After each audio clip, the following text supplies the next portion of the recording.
suis en compagnie de Grey, White et Black, 3 membres de l'équipe Milsim de Renegades. Les gars, parlez-moi un petit peu de l'équipe de Milsim. Comment ça a commencé? Ben nous autres, ça va faire 1 an qu'on a commencé. On est tous des anciens opérateurs d'équipes différentes. Nous autres, c'est vraiment focusé sur les simulations d'opérations militaires. Ça, c'est un peu Rec Ball, puis beaucoup de militaires. C'est tout compressé ensemble. On a fait un jeu avec ça.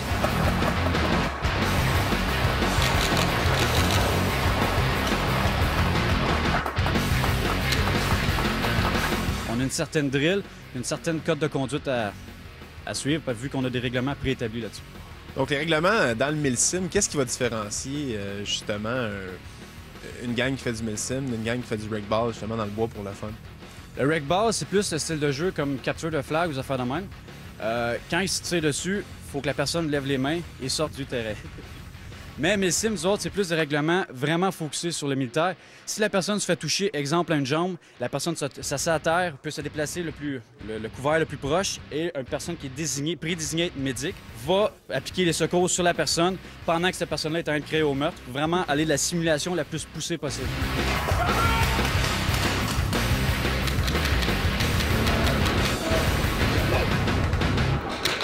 Nous autres, on fait un événement Milsim quasiment à tous les mois.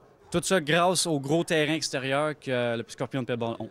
Parle-moi un peu du terrain intérieur ici chez Scorpion. Est-ce que ça vous permet de pratiquer aussi? C'est sûr que c'est un petit peu moins gros. Ben, le terrain intérieur, comme tu as dit, oui, c'est vrai qu'il est un peu plus petit, mais techniquement, oui, on peut faire de la pratique là-bas. On a déjà fait, parce que c'est plus combat rapproché. Parce que c'est une belle petite ville. Il y a 4-5 bâtiments à 2 étages. Ça se fait bien, il y a un bel éclairage, puis pour faire de la pratique, ça se fait bien.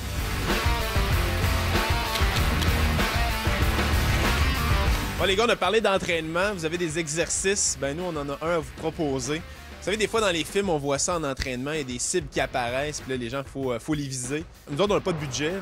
Fait qu'on va vous demander de viser des cônes à l'envers. Ça vous intéresse? Ben parfait, ça. Ça vous tente? Ben oui. C'est bon, on va essayer ça. Le premier à y aller dans le défi cône, c'est Black. Black, on y va dans 3, 2, 1, go!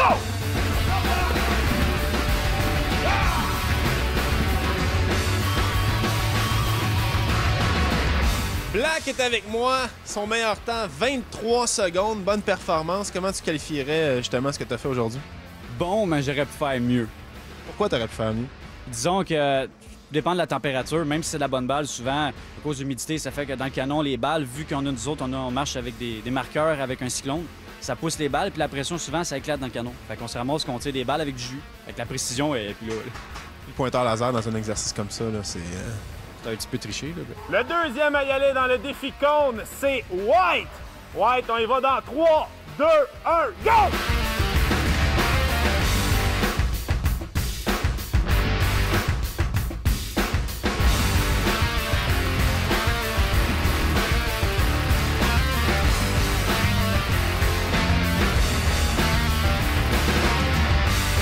Qu'est-ce qui s'est passé?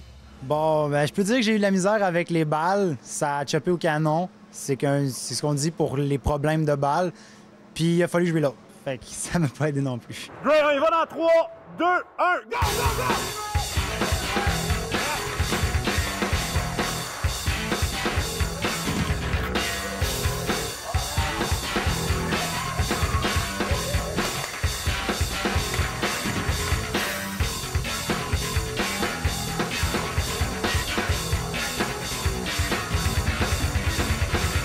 Gray, 36 secondes. Qu'est-ce qui s'est passé?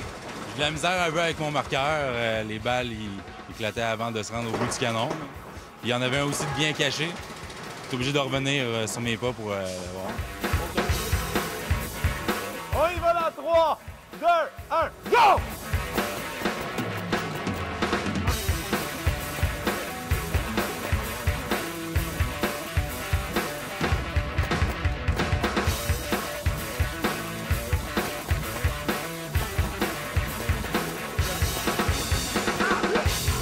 Combien de temps?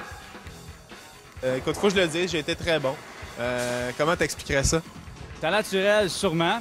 Mais c'est sûr que la cruche de 200 balles t'a aidé. D'avoir une cruche à 200 balles. T'avais une belle cruche de 200 balles.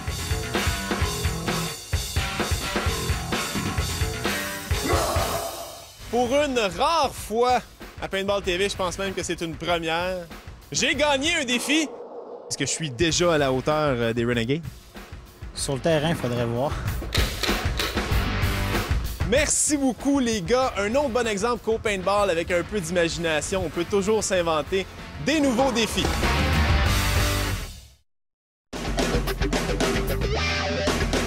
Paintball TV et Paintball Mirabel vous gâtent avec un beau concours. Tout au long de la saison, notez les indices. Voici d'ailleurs votre indice de la semaine. À gagner un forfait high-tech pour vous et 4 de vos amis chez Paintball Mirabel, comprenant tout le nécessaire pour passer une journée incroyable de paintball. Pour participer, présentez-vous le 24 avril prochain à l'opération Fonte des Neiges chez Paintball Mirabel avec en main tous les indices. Bonne chance!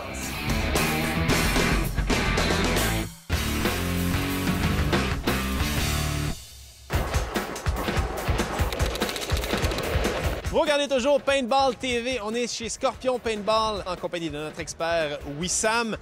Parlons stratégie un peu. On va pas dévoiler les stratégies qui ont fait des kamikazes d'équipe championne canadienne, mais qu'est-ce qu'on peut avoir comme stratégie au niveau du speedball? Il y a beaucoup de stratégies, en fait. Dans le paintball, tu as des stratégies, disons, offensives, tu as des stratégies qui sont défensives. Donc, pour chaque situation de jeu, il y a une stratégie qui est vraiment comme l'idéal. Quand on voit le départ au speedball, ça a l'air un peu désorganisé, mais chaque joueur a un objectif. Pour quelqu'un qui ne connaît pas ça, va regarder, il pense que c'est de l'improvisation, mais chaque jeu, chaque seconde, chaque balle, tu pourrais dire, est calculée. Il y a des joueurs d'avant, il y a des joueurs, disons, milieu, puis il y a des joueurs défensifs. Des joueurs d'avant, c'est souvent le joueur qui va prendre le plus de terrain le plus vite possible dès le début du match. Un joueur mid, c'est lui qui va souvent travailler en coopération avec le joueur avant. Il va être entre le gars qui est défenseur et le gars qui est avant. C'est lui qui va le pousser à avancer encore plus. Si jamais le joueur d'avant est éliminé, c'est souvent lui qui va prendre son rôle aussi. Puis tu as finalement les joueurs défensifs, c'est ceux qui sont dans la ligne arrière, qui eux sont comme un peu la télécommande, disons, de l'équipe. Nettoie le terrain pour le joueur d'avant pour qu'il puisse avancer. Genre, je pourrais dire que ce serait peut-être aussi un des rôles les plus importants. Sans une ligne arrière, les avants peuvent rien faire puisque leur champ de vision est très limité. Quand vous êtes à l'extérieur du terrain, les joueurs se crient de l'information, mais je comprends pas trop ce qui se dit. Qu'est-ce que vous vous criez? La plupart du temps, ce qu'on va se crier, c'est combien de personnes sont éliminées de l'autre côté, où est-ce qu'ils sont. Tel côté du terrain est complètement vide. Donc, ça donne une bonne information à la personne qui est sur ce côté-là, qui peut avancer sans avoir trop d'opposition. Le coach en tant que tel va dire aux joueurs quoi faire sur le terrain. Il leur dit, disons, avancez, reculez, faites telle position. Donner l'information qui est nécessaire aux joueurs pour s'adapter. Tout le monde utilise à peu près les mêmes noms de codes, plus ou moins. Si tu joues du speedball, n'importe quelle équipe, si tu dis un snake, tout le monde sait à peu près c'est quoi un snake. C'est le bunker le plus long du terrain. Les Doritos, ben, si tu regardes un chip Dorito puis tu regardes un bunker qui ressemble à un Dorito, donc c'est assez facile à reconnaître.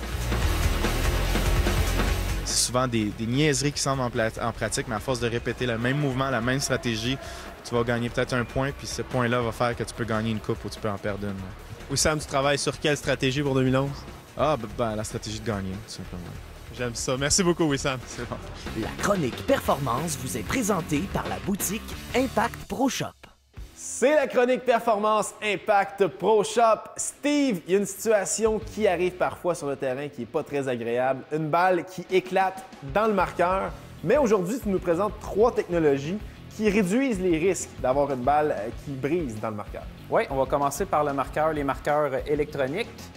Dans le fond, c'est pas vraiment compliqué. Les marqueurs électroniques sont munis de deuil magique. Dans le fond, c'est un petit rayon qui va passer en plein dans la chambre où ce que les balles sont chambrées. Puis le marteau ne s'activera pas tant qu'il n'y aura pas de balle devant les 2 yeux. Donc, si on a une balle qui est à moitié chambrée, ça ne fonctionnera pas. C'est ça. Le marteau avancera pas, donc ça va éviter de couper notre balle. Donc, couper la balle. Donc, ça, c'est très électronique. Oui. Comme tu l'as dit, c'est avec un système d'œil magique. Ici, on a un autre type de marqueur. Oui. Ça, c'est quoi le système qui permet de réduire les risques de briser une balle? Sur ce marqueur, ça va être un système mécanique. Dans le fond, à chaque coup de détente que le joueur va donner, le petit gobelet, ici, on a des étoiles qui vont venir chambrer balle après balle dans notre canon. De fond, ça va marcher comme ceci. On va enclencher la détente. Notre étoile tourne et nous chambre une autre balle dans le canon. Parfait. Donc, ça, c'est assez simple aussi. C'est assez simple. Il y a une 3e technologie. Là, je vois qu'on a un marqueur qui est déjà démonté. Oui. Pour expliquer cette technologie-là. Oui, ici, ça va être encore une technologie mécanique, mais avec un système de ressort. Je vais t'en faire une petite démonstration ici. On va chambrer la balle à moitié, comme ça. Donc, notre marteau arrière est muni d'un ressort que si notre balle est à moitié chambrée, bien, notre marteau frontal arrête de bouger, mais le marteau en arrière, lui, continue de bouger à faire le travail qu'il doit faire, dans le fond. Donc, ça bloque pas le marteau en arrière, mais c'est bien celui en avant qui stoppe, direct là. Qui stoppe et la balle peut pas sortir. Si jamais la balle est bien alignée, si on fait la comparaison, ça ressemble à... Ça va ressembler à ceci. Et voilà, et voilà. Donc, ce qu'on cherche à faire, c'est réduire les risques d'avoir une balle qui va briser dans le canon. En plein ça. Et se sauver peut-être un petit nettoyage. C'est ça. Excellent. Merci beaucoup, Steve. Ça me fait plaisir. C'est déjà tout pour Paintball TV. Merci beaucoup d'avoir été là. Merci beaucoup à tout le monde ici chez Scorpion Paintball à Laval. Et revenez-nous la semaine prochaine pour un autre épisode de Paintball TV!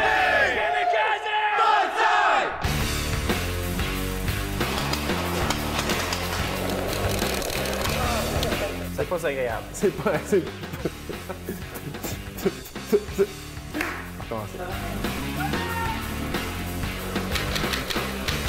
Encore plus d'action à Paintball TV!